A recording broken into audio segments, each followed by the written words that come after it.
Hello everyone. Today let's see how to turn on clipboard history in Windows 10.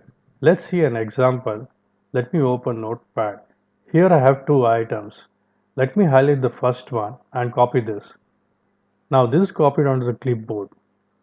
Now let me highlight the second one and copy this. Now this is copied onto the clipboard by overwriting the first one. Now how do we maintain the clipboard history?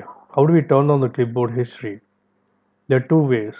On your keyboard, press Windows lower key plus V, and this will open up the clipboard history panel as you can see here, and you can turn on the clipboard history from here. Or let me close this. Go to search and type settings, and then click on settings. Here type clipboard setting and select that. Here under clipboard history, turn on the clipboard history. Now turn this on.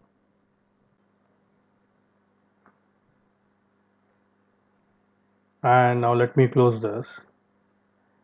And let me go back to the notepad. And now let's see how this works.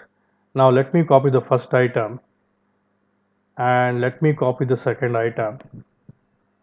Now let's view it on the clipboard history.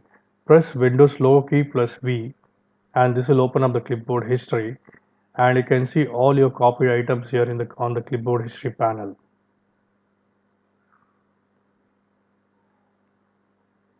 So let me go back to the notepad and let me close that file.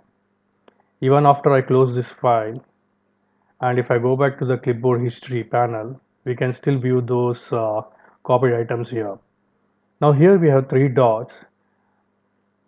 We can either delete the item, pin the item, or if we want to clear all, we can clear all the items. So in this way, we can maintain clipboard history in Windows 10. Hope you like this. Thank you.